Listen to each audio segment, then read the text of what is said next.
Hi, I'm T, and I'm going to listen to some indie, rock, alternative, whatever you want to call it, goodness. So, on today's menu is a project that I didn't realize until I stumbled upon a song randomly on an Apple Music playlist and heard the voice is associated with one Jane Remover, who indie hyperpop kind of alternative folks may be aware of from their recent project Revenge Seekers, which I checked out a little bit of, and I appreciated some of the production in it, but I don't know if the ultra modern style of production is quite what I'm looking for. Maybe I'll revisit it again. But for now, what has drawn my attention, and a few people in the comments also recommended this, so shout outs to the viewers. I came across a song, like I mentioned, from a band called Venturing, and I was like, this sounds interesting. This sounds kind of post rock, indie, alt.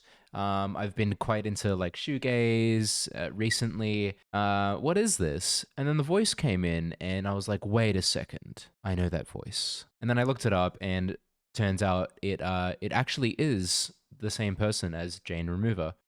So I thought if I'm going to take a look at one of Jane Remover's projects, I think this is probably the best one to start with. So today we're listening to the latest record from Venturing called Ghostholding. Though I have heard a little bit of one song, I barely remember it. It's more just a vibes thing that I've kept in my head.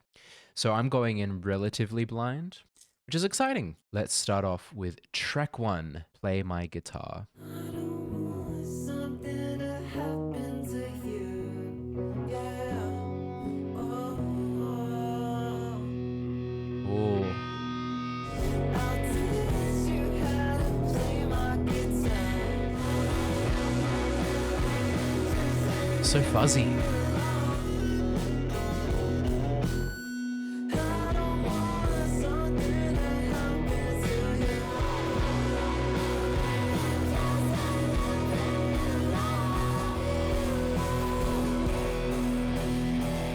Play my guitar, something I often do, and the song gives me the same vibe as when I'm just kind of sitting there noodling. I find a riff, I find an arpeggio that I think is cool, and I just start kind of jamming it out. And then slowly, like some lyrics build, there's a melody, and then you kind of feel the songwriting process happen in real time. And in the song, we got the drums and the bass and like a second guitar come in, and then the production on the vocals double tracked, like a hard pan left and right, so you get that kind of fuller sound. That was a cool song. I really liked the DIY kind of nature of it. I liked how fuzzy we got.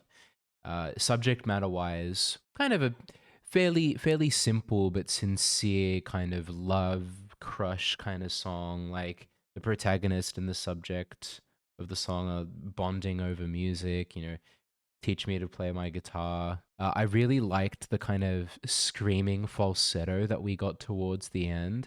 And I think Jane's voice just, I really like it in this context. And I really like how it gets gritty and it complements the instrumentation. They all just come together so nicely. A neat little track. I love that one. Next up, No Sleep. Someone's having fun with the GarageBand drum kit. Is that cowbell in there? There's the main guitar riff. so where we flying now.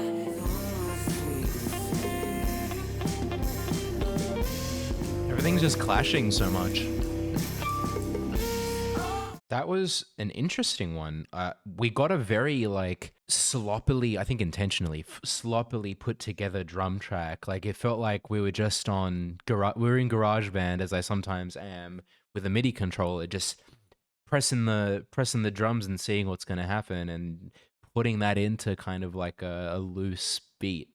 Uh, and we also carried that kind of experimentation, kind of like not taking the structure super seriously, into the other instruments as well. Like as the song progressed, I felt the other parts also kind of start to go off and do their own thing and kind of start clashing with each other. Again, in a quite an intentional way, I think. In terms of the lyricism, it kind of just felt like a continuation of the previous song in terms of subject matter. Like it's another kind of slice of lifey sort of love song. Days blend when you're next to me. Like just such a sincere kind of innocent, playful kind of image. Yeah, I think this kind of works pretty well as like a continuation of the last track. I'm curious to see where we go, like if we tighten up the sound or where the subject matter goes, because we can't be lovey-dovey the whole time, right? I am now standing up. Number 3, Believe. I saw God in your arms, I took a sleep. Feel lucky lately. I like this guitar part. It really reminds me of Pine Grove. Don't think twice, but besides you don't get seen. Jesus don't like bitches, I was floating downstream. Baby, believe. It's almost like a bit of a yodel kind of getting some feedback in the guitar now. There's a solo.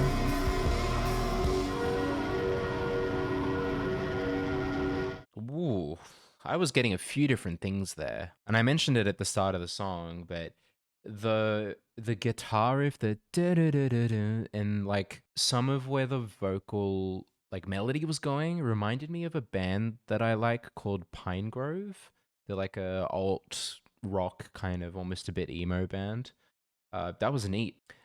We got a lot of reference to God and faith, hence believe in the title, and then kind of like believe in me. I like the line, "Does Jesus miss me? I've been moving so smart." Shout out to Jane Remover, moving smart in these streets. You got to be doing it. I also kind of felt that the vocal got a little bit like hard to describe. It got a little bit like yodely in certain bits, and then it kind of like felt that the delivery was going a bit country, all the while the instrumentation stayed very uh, alt rock, indie, almost kind of post rock as well. And then towards the end, the instrumentation kind of went into this wall of sound, kind of very feedback heavy section, and I thought that was neat. I'm enjoying the different kind of rock elements that we're getting overlaid with a general theme of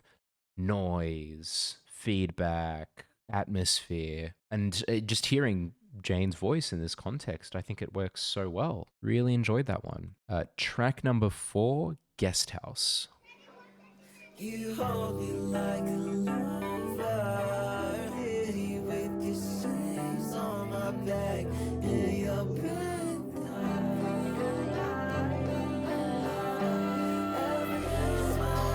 Is the acoustic guitar as well? The like wailing guitar as well.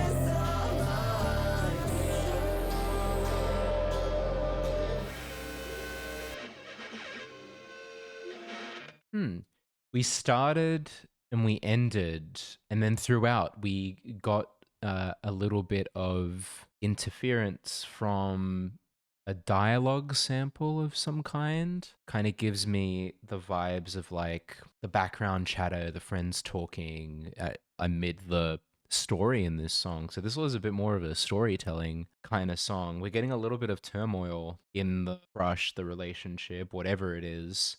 I get the sense that there's like a constant back and forth. There's like a you let me down, like, stuck in a hotel room, said you'd come in an hour, you didn't show up, it's now sunrise, but I keep going back. It's the first and the last time. It's just kind of a repeating cycle, right? And it's quite a frustrating feeling, but it can feel a little bit kind of melancholy. And we got that in the instrumentation of the song. Like we had a very simple electric guitar with some effects on it and vocal to start with and to carry us through a good chunk of the song. And then just to add to the tempo, the acoustic guitar jumps in. We get that wailing guitar lead just kind of coasting in the background. And then at the end, we start glitching out and then we bring back the sample. I'm really liking the vibes in this one. Like it's kind of smooth. It's not hitting me super hard, but I don't think necessarily that subject matter like this needs to like hit you super hard and in like with super depressing imagery, right? Like it's such a real feeling of being in like almost a purgatorial kind of relationship. Can you even call it a relationship at that point? Guest House was neat. I really enjoyed the lyricism on that one. I think Jane got really poetic there, which we got a little bit of in the prior tracks, but we really leaned in for this one. Awesome. Number 5, Spider. Shout out to Blade. Very like minor key, clean but filtered guitar riff. Where are we going with this?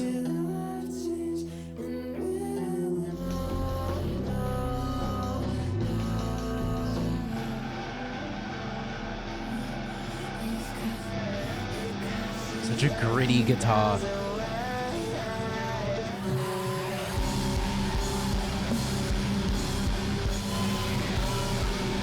I love that we went into halftime.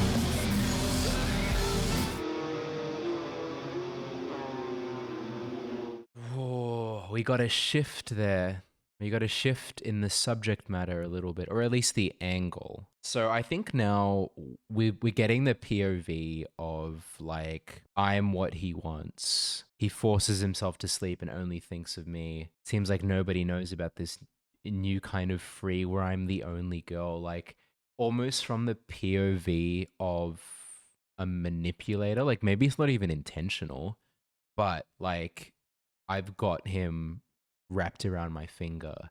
He lives for me, like crashing onto me. When I make the tides change and I tell you I want you, like moving, like changing the course of the world. And I like that we don't get like a gloating kind of perspective on that. We just kind of get a this is how it is. And now I'm going to let the instrumentation do the talking. And boy, did it do the fucking talking. Jeez, I'm really enjoying the number of like guitar riffs and guitar tracks that we're getting throughout this album so far. Like again, biased as a guitarist, I think it's really awesome to see newer, more experimental, more contemporary indie artists lean into processed, grungy, distorted guitar. It's so tempting to just, go all digital, all sample. And samples and digital are awesome, but I got a soft spot for the guitar. What can I say? I loved that drop that we got where we were building, we were building, we were building. We dropped and we just had this like fuzzy wave. And maybe that's kind of appropriate for the subject matter of the song, the waves crashing onto me. And then we got Jane screaming in the vocal, like layered over the main vocal. And then we recessed into halftime and we just made it so slow and sludgy. That was so cool. I loved that one. I don't know what the reference is in the title. I didn't hear about any spiders in that song. Or maybe that's just me. Maybe I missed something crucial. I'll pick it up on the second listen. All right, track 6, Recoil.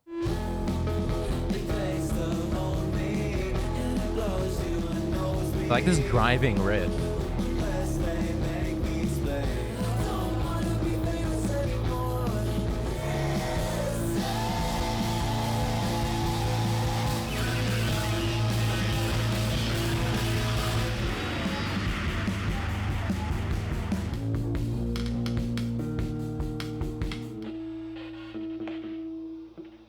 That was a groovy track. Groovy track. I liked the guitar riff and that it added like a higher energy, like a da-na-na-na-na. That was neat. It was a good break from the like sludgy, slow fuzz of the previous song. And then the drums kind of added to that vibe as well. I did like that though we were getting more of like a danceable, groovy, higher tempo rock riff and drum pattern, the vocals still went into that stressed scream. I think I was in the chorus. And then you got a bit of, I guess it was just Jane messing around on the guitar, just like plucking at the strings and like making pickup noises and stuff. And then we got a very similar instrumental kind of fall apart moment at the end as well, which we're getting in some of the other songs. It adds to the DIY. I think it's super cool. I'm enjoying that that's where we're going in this project, rather than like maybe some of the super tight and almost like ADHD, give you more content kind of production that Revenge Seekers, at least what I heard of it, had. And then lyrically, we kind of get a little bit more of it's a back and forth. Like, we were the manipulator, we were you're wrapped around my finger kind of persona in the previous song. But in this one, we're getting once again another kind of flip side. So I can't help but break my heart when you're not here. The last lyric: I hate every emo song, but I still let you talk. What did emo ever do to you? No, I get it. I don't want to be famous anymore if I end up with a broken heart. Super fun track. Fun track. I like that one. All right, number 7. Something has to change. Why would I ever dream me? Chorus on that guitar, it's more ethereal now. The one thing I get to keep to myself, I share it with you, but you don't. When you wake up, nothing's ever wrong. It's just me and my night.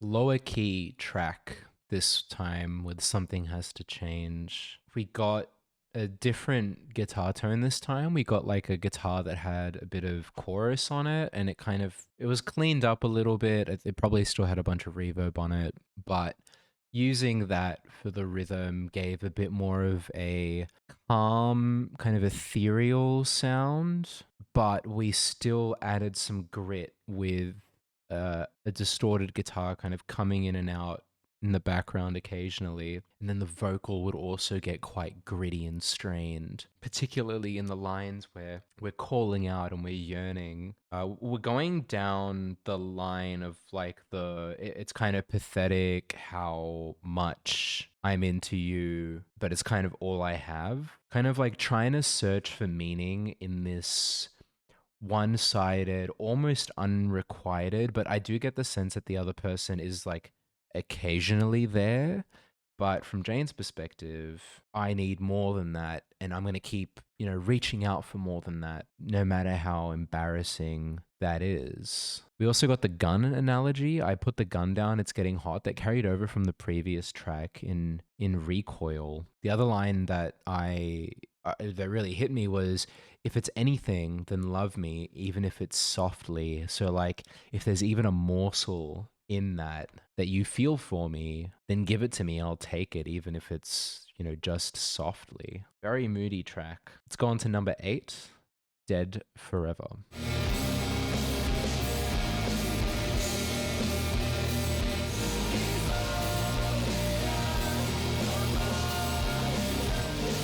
Love this energy.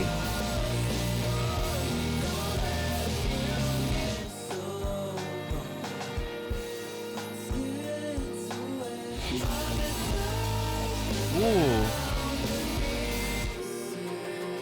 More stripped back. Feel like we're gonna build into something bigger though.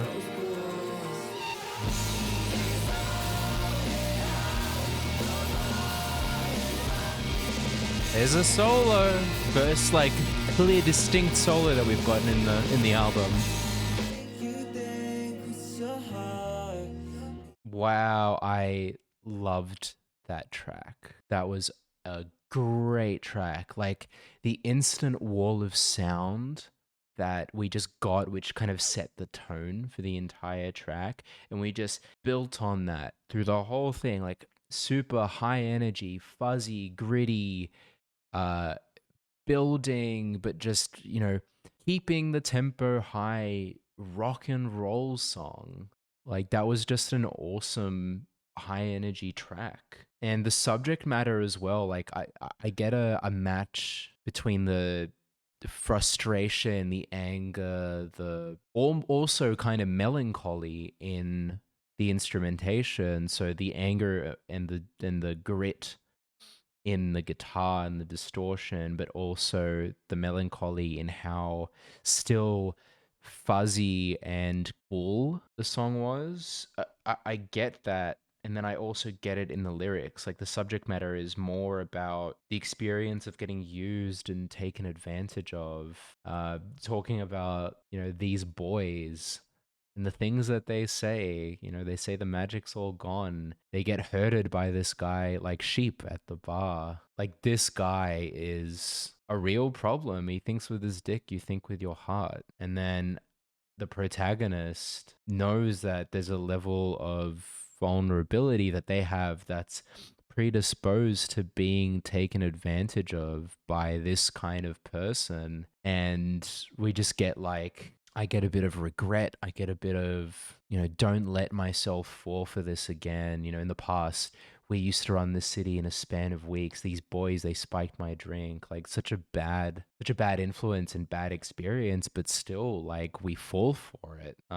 Yeah, I really liked that track, Dead Forever. Number 9, We Don't Exist. The words I hear in my sleep is lost.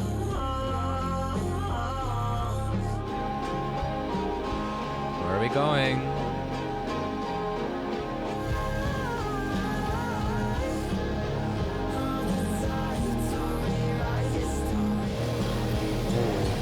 His layered vocals just kind of melding into a wall of sound again.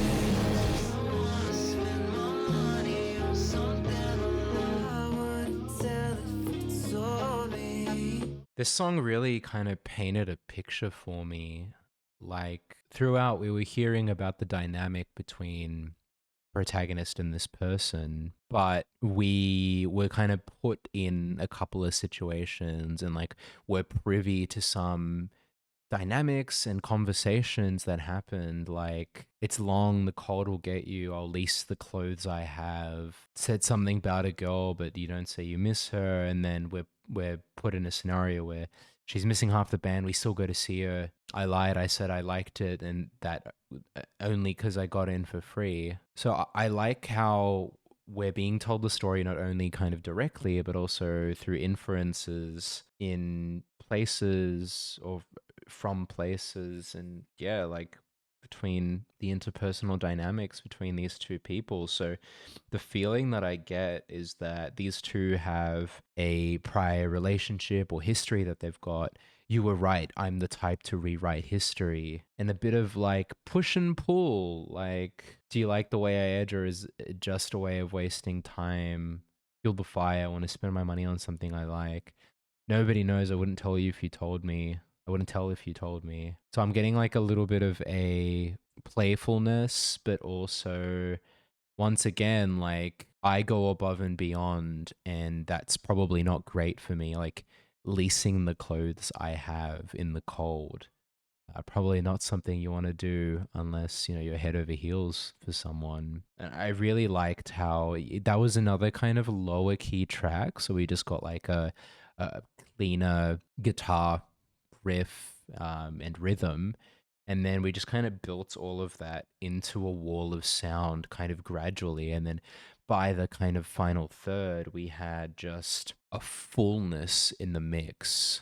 And yeah, repetition in the vocal lines as well. Blink and you'll miss it, dreamlike precision, just kind of added to that wall of sound and that kind of retreading old ground feeling. That was nice. Number 10, Sick slash Relapse. It's a bit of ambient sound there.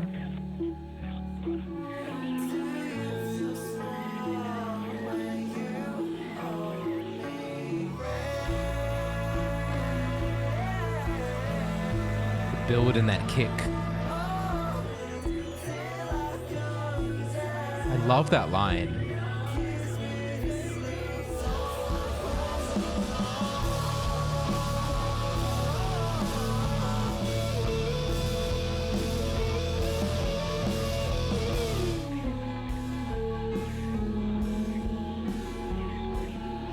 Nice long fade out. There was a ballad in this album. This is, I think, it. I really liked that one. Like we were so kind of grounded in the instrumentation and in the structure of the song, and we got a really sick build at the end and an explosive section where like all the instruments just kind of amped up, guitar fuzzed up, and we hit a louder kind of drum beat, and that was awesome. But the ballady nature of the instrumentation, I think, really did well in contrasting with and delivering alongside the subject matter of the lyrics. We're talking about how, I've been around, I've been with people, like, everyone knows me, everyone said they love me, but you're different. And we're kind of going further down that sentiment and that feeling of like, I'm infatuated with you by comparing it to being on like substances, kissing the bottle the angel sells. And I really liked the line, I'm not an addict till I come down. Like, I don't care about the label when I'm in the middle of it and with you. But when you come down, some may look at it as an addiction, and there's a stigma around that, right? That was really cool. And I think the title of the track, Sick Relapse, also plays to that conflict of like, it makes me sick. It's not good for me. I'm having an adverse reaction to it, but I relapse all the same. Like, I go right back to it. And there's like such a catharsis in expressing that, even though it's an unhealthy and like very circular kind of sensation and phenomenon, right? Yeah, that was super cool, man. This album is just like, it's hitting. Like, I'd be very curious to see what this kind of side of Jane Remover doesn't necessarily have to stick exactly to this, formula and instrumentation and all of that, but the kind of emotions and experimentation and instrumentation that I'm getting in this. I'm curious to see what this would be like if it was paired up with like a quadeca, like, one of the artists that I very recently was introduced to, like another prolific modern producer, and maybe that's already happened, but yeah, that'd be interesting to see. All right, number 11, we're getting to the final stretch. This is Famous Girl. Speaking on I-15, I'm talking on the phone. Never thought I'd be famous, but I feel like I'm a star. I-15, I'm talking on the phone. Baby, you calling, I'm making a call. I get what I want. I like that slow down and then kick up again. Talking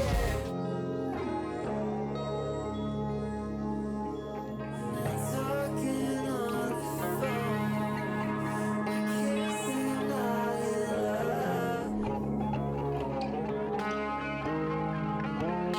in love. Another change up there. We got like a very glitz and glamour and kind of almost pop rocky start when we were talking about speeding on the I-5. I love my rich friends, smell like his cologne, Hollywood dreaming. That was an interesting switch up from where we've been throughout the album. And then as we go into the next part, again in stark contrast, we get very kind of experimental with the instrumentation and the way that we've structured the song. Like, we move away from the kind of very typical mainstream kind of sounding progression and we get a bit weird. So I thought that duality was really cool. And we also took a break kind of in the middle of the song and then went into the last part where it was very similar to the start, but just a lot more stripped back, slower, a little bit more chill and ambient, I would say. And I wonder if that's like treading on the same feeling. So, like, there's like a very high energy, head in the clouds kind of euphoria at the start, but then we've got that same kind of pleasant feeling dressed in a more down to earth low key kind of way. I thought the line, I can't say I'm not in love, or the place I used to call home was pretty cool because it's like being in love and then in a place are both two things that are possible, but are just such different phrases. I loved how they were used together in that line. And also, we've gone back in a couple of tracks to like, I want to make music with you. So these two have bonded over music.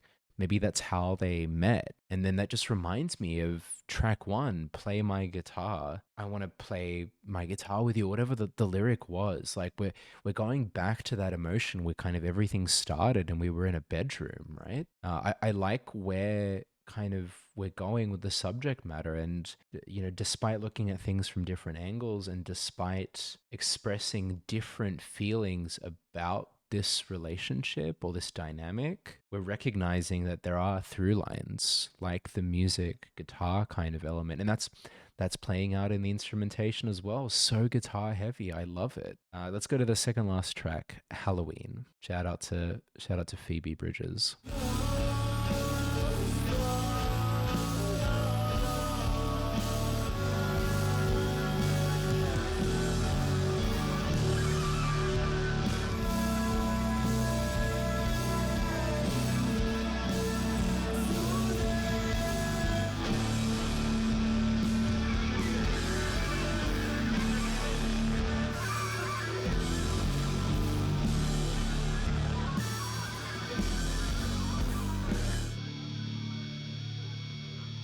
Bit of a simpler track, at least in terms of like the parts of the song. Like we were kind of just like plodding through one kind of steady section, which was cool. I liked the pace that we were going through it.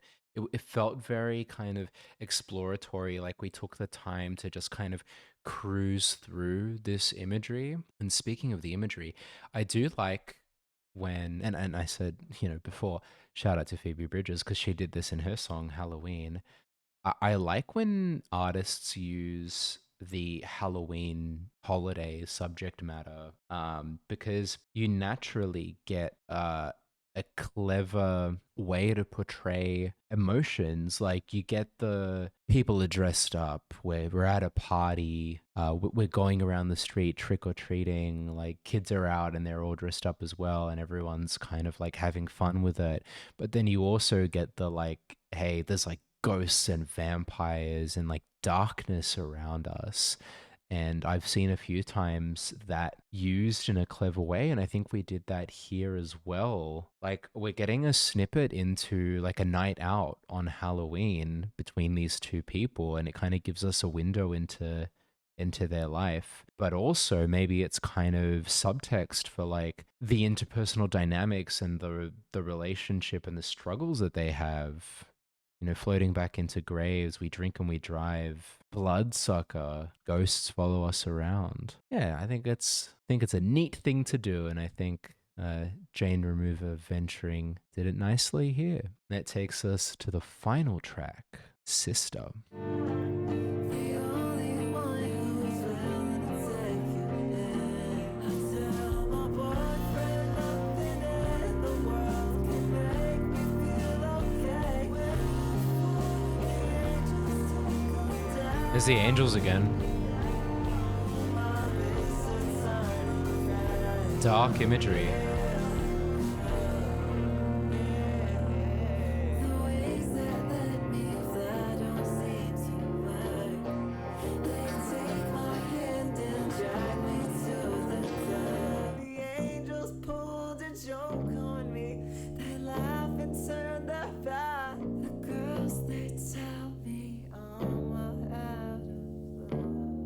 That was quite a fitting final track, I think, for this album. That felt like the after the party, the glitz and glamour has worn off, and we're still yearning for that high that we've just come off of.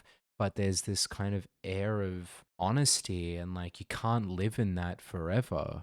Um, that you have to contend with. It's kind of like reflecting on the cycle that you're stuck in living this kind of lifestyle and chasing this kind of thrill. Every time I drink, I have too much too fast. All I want to do is get fucked up, waiting for the angels to come down. They take my hand and drag me to the club. And then at the end, I feel the angels pulled a joke on me. They laugh and turn their backs. They leave the club and set the place on fire. I couldn't make it out there fast enough. Like the place that is bad for us, that we're kind of stuck in this loop in, this like chasing after thrills, is where we feel at home. It's where we feel safe. And like the harsh reality of sunlight is the angels setting it on fire and like potentially just getting consumed in it. Like you associated with it so much. There's a real kind of struggle in that.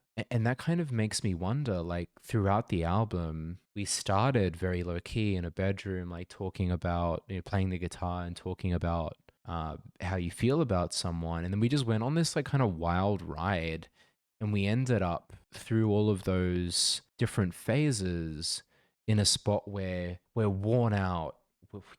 The place where we keep going back to has been set on fire, but we're still there yearning for that high. And that's, I think, super interesting, and it's super powerful in the context of this album. So with that, I've just heard Ghostholding by Venturing, project of known artist Jane Remover, and I had a great time with that one. I loved the grit, the fuzz, the DIY of it. I loved the honesty, the raw emotion, the sincerity. And it almost makes me feel like this is the window into another side of Jane Remover and their experience in life, where like a Revenge Seekers and other projects like under the Jane Remover moniker are more like the high energy kind of hard hitting, tightly produced, but still experimental bops. And this is like the peel back a layer, like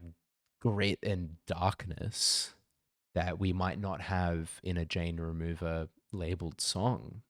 That was really cool. Like much like my listen to Quedeca, I'm glad that I've gotten the chance to dive deeper into the Venturing project in Jane Remover, because I think this is an artist that, as a modern listener, as someone who's keeping up with music and who's like exposing themselves actively to new artists, this is an artist that is just going to be so relevant, going forward. Like such a prominent voice like this, it's inevitable that they're going to appear on other projects and get involved with other artists. And I'd really like to see that.